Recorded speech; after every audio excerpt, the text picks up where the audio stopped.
for the final warning to come on so that none of you will try this at home, right? We don't try this at home. I don't know, I feel pretty inspired. So is this real or is this a mockumentary? A mockumentary. Yeah, you can't film that shit and get away with it, right? Okay.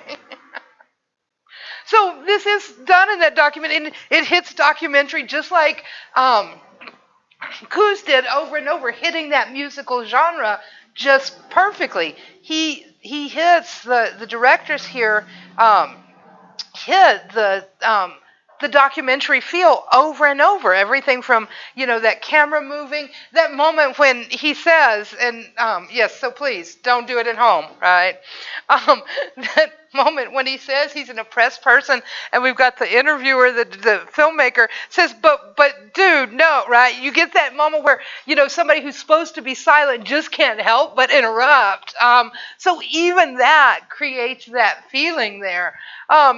From the very start, who is Jerome? Now, just watch this. Okay. Tell me if you think he's oppressed. First of all, let's look at the setting here. Right? Just look at the mise scene. Look at the setting. Okay, it's an old car, but tell me about this old car. That's a classic, right? And it's pretty good shape. Even the headers up there. I mean, things aren't. There's the upholstery isn't whacked out or anything like that. Now look at all these. Okay, so these are some apartments, but look at the houses, the apartments. Look at this neighborhood itself. Is he driving out of the hood necessarily? No, right? He's got this car and that, and this car, this neighborhood. He's not, from the very first, he's talking about all these things, right? But he's not really oppressed. And then he starts talking about his tattoos. Have you seen these tattoos a few places before? I mean, not saying exactly, but haven't you seen some version of these tattoos? Over and over and over, and he's even got the tramp stamp. Yeah, he got a tramp stamp. USA, right? The gun. I mean, these are not, but he says, these are unique. These are my works of art, right? This idea of these works of art. And I got a tattoo too. It's my work of art. It's not any of those. Okay. But, he kind of brags on this, and so it becomes this, he's like, this is special. But when we look at him really, I mean, he's got the virgin on one arm, he's got the kind of Asian woman on the other, and then we've got it looks like I always think of it as the Iron Cross eagle. I mean, none of these are especially unique in that way. I mean, mine is unique. It's got flowers and everything, but the guy who did the flower on mine probably did 3 or 4 other flowers that week that looked a lot like the ones he did on my ankle, right? I don't really kid myself that it is that unique. So all of that happens. Now, and then we get Ray. Oh my gosh, tell me about Ray. Ray's a professional, isn't he? Professional scarification expert, right? Oh wait, I'm sorry. We gotta go back to volume here. Oh yeah, tribal cultures. So again, this kind of, I mean, we could totally talk about appropriation here and things like that. I mean, that's kind of fitting in. And this is called Delusions of Modern. I lost it. Absolutely one of my favorites. Delusions of Modern Primitivism. So a delusion is something you're kidding yourself about. Of modern, that's now, and primitivism, going back to the basics, right? So these delusions, these things we're kidding ourselves about, that these are raw, real, actual things. Which his tattoos, when he says tribal, does he seem to have any tribe? How can they actually be that, right? This delusion, if I take this thing on, it makes me this way. And we can argue that a lot of different ways too. Same thing here. He wants this gunshot. Why does he want this scar? He wants to be able, and even Steve says, so you can talk it up, right? Now, I kind of have a feeling that a white boy like this in the Dallas-Fort Worth area could have got one for free, not for $500. Did you catch that's how much he paid for it? $500, which again tells us he's not that, marginalized, right? If you got $500 to go give somebody to shoot you, well, then please let me have the money and I won't even shoot you. Okay, I promise. Okay. um, so it's definitely this kind of, again, layers and layers. And that whole, he wants to talk it up. He wants to, and later he says, um, my inner growth. I got to pause this because he gets to one of the things we say at home all the time that we would just adopt it as our own saying. But that whole, Steve says, yeah, you'll want. I'm not Steve Ray because when he says Steve, you saw Steve's work. He was a little bigger guy. Not that there's anything wrong with that, right? I mean, this idea that we still attach to this. Oh, men should be taller and bigger, women shorter, thinner. What? I mean, dude, you are what you are. I had no control over being 5 foot tall. This is the way it is. What is wrong with being 5 foot tall as a man or a woman, right? This idea that, again, we just kind of delude ourselves into these are the ideals and this is what it should be. So Ray's kind of placating him there. But this idea that he wants to get shot, and what is his reason for wanting to get shot? He's like in prison, right? Because he goes to the oppressed. And I love the moment when he says it's like being a lifer, being in prison for life. That's what we always say. Yeah, what, you're like a lifer being in prison for life? So this idea of, right, that he says, I want to, it's symbolic. What does he really want? He wants something, it's all about looks, right? Even at the end when he says, no, it's not about vanity and I don't like it when people see it. But then he turns around and does that, put me in front of a camera. I'm hoping to get some modeling gigs, right? So on both sides, I mean, he's constantly deluding himself. Now, Ray, what's his motivation?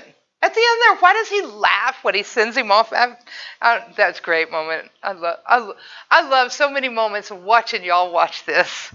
When it's that realization of, oh shit, he's not just going to get a tattoo or a piercing, he's going to get shot. And that moment you start realizing this shit's really going to happen. And then that moment when he rolls up the garage and the ambulance guy's out there, just the most hilarious moment, right? But Ray comes back in and he's laughing. Why is he laughing?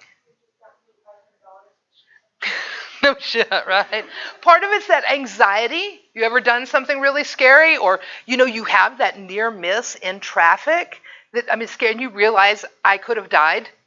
And then sometimes some people, everybody reacts differently, but one of the reactions is just to kind of laugh, this nervous, you're like, hallelujah, but it's this nervous laughter. So I think he's got all of those things going on there. And I think that's one of the things that makes this documentary work, mockumentary, right? Makes this work as a documentary real well, is it does. I mean, that is kind of a natural reaction, whether it's from the adrenaline going of he just shot somebody and he got $500.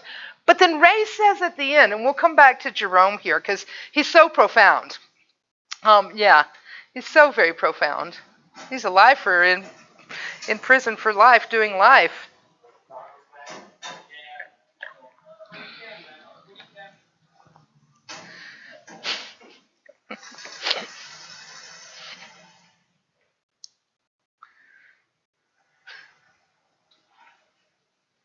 And of course, the other thing is just filming it in, we've got the street scenes, we've got everything, that's that documentary nature.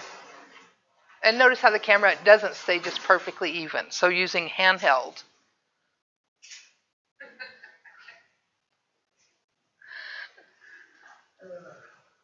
So what's going to happen to him out there?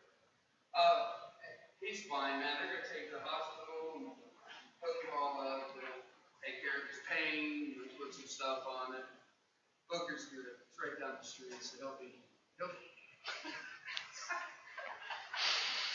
he's part of everything that we're doing. I mean, when we've completed putting the artwork, right? I mean, definitely this idea of trying to rationalize this. So Ray says he's part of everything we're doing. On the other hand, Jerome is all about seeing this as him. He gets to walk out and he gets to say, what's he going to say? I got this in the gang fight and you should see the other guy. I mean, really, is Jerome going to say, well, I paid $500 to have some guy do this to me?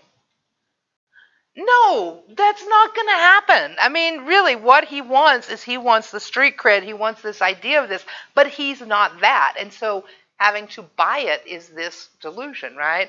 And so Jerome sees himself as using Ray as this way to get this. Ray, on the other hand, says he's part of everything we're doing, right? So that Jerome himself is part of this artwork, not just the scar, but the fact that someone will walk in and pay $500, that he would willingly let himself be shot for this. All of that he's not going to tell, right? Rat out where it happened. I don't know, officer, I was just walking down the street and some bullet, man, right? Because, the gunfire, the cops kind of have to come in and do reports on that shit, okay? So on all these levels, Ray is one making money off shooting somebody, and that is totally tax-free because that's all cash, right? Under the table. But it's also this idea, this project of how far will people go, right? So on one hand, Jerome's deluded because he sees himself as this is for him. He is buying this for him, and it is his. He owns it. On the other hand, Ray sees this as, no, this is kind of our art project overall. This is what we are doing. We are creating this whole idea, and it's really all about it. Aren't we? And this has totally occurred to me just today, and I've probably seen this 50, 60 times. I don't know. I've been using it for years, okay? So I was just kind of thinking that there's really a kind of close-knit in terms of a metaphor to us in, say, something like Facebook or Google or something like that. We see, we know there's a trade-off. They have our information, and they use that for marketing purposes. I mean, that's why we don't have to pay money for it, right? So we are paying for it with our information. And so we feel like, okay, we're getting the benefit. We're buying this product. It is ours. We get to search things. We get to, connect with friends. We get to whatever, right? Any kind of app you use, anything like that that's free isn't really free, right? We know that. So we're like, we know that, but we get to use it in our ways. Jerome knows this isn't free. He knows this is not real cred, but he is going to use it in his way. On the other hand, there's Jay, there's the company that understands it's not free, but they don't see anything we do as, on their side, it's like, no, everything you do, you get to search for free. Yeah, you get to contact your friends for free, and you think that helps you. No, it just helps us because it gives us, again, more information, right? So it's kind of a delusion on both sides if we don't kind of look at that. I don't know. That was just a thought that occurred to me watching it this time. So what I'm saying is that as you watch things again, you see them in different ways. And so what point are they making here by saying we're in this place of delusion is very powerful. Because does this have a sense of reality beyond just, they did it in really good documented format? Can you see somebody doing that shit? I got a friend who 2 of her sons got branded. I'm like, what the fuck? You paid. They were really crappy too. It was like, dude, you really shouldn't have done that. A young African American student once that was branded intentionally. He paid for it, and I'm like, really? You understand slaves were branded like cattle? And for him it was this, we're reclaiming it, and I'm like, cool. But it just kind of hurt my heart that you would go out and pay somebody to brand you in any way for anybody, right? I could see somebody doing this. Have any of you known this guy, Jerome? Like some other guy like him? He's a poser, right? I mean, he's totally about, let me create this image, and then, no, I'm not doing it for vanity, but I could get some modeling, right? I mean, he says one thing, and then he is the other, constantly in these ways. And really, we learn more about, though we learn a lot about of Jerome, what he says, we learn more about through what we see of him. And this one is really amazing in terms of mise-en-scene. Of course, Ray, right, when they open those drawers, and there's like an automatic there, there's all the knives and guns, this tells us, Ray didn't have to tell us. He's been doing this and all. You can get a stab wound if you want. Yeah, it was a knife fight, right? I would imagine that one would have been gross. Now, did they really do any shooting here? No, right? I've had many a soldier tell me there would have been a lot more blood. But I love that whole moment when Ray tells Jerome, well, it's just going to burn. There's a little burning sensation. It's kind of like getting a tattoo. Now, I have never been shot, but I got to tell you, I would call bullshit on the man at that point. I'd be like, oh, getting a gunshot is like getting a tattoo. Yeah, right.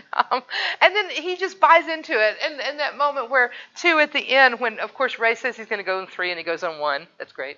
I have no idea why he puts 2 bullets in the gun. Students ask me that a lot. They're like, why do you put 2? I'm like, I don't know. Maybe in case he decided to get up and run away, stop him in his tracks. I don't know, right? But all of these things are kind of set up, and we learn a lot about Ray through not just what he says, but what we see. We learn a lot about Jerome, not through what he says, but what we see. And that's all that mise en scene. I mean, this fills us in on a whole lot of levels about both of these characters. And so...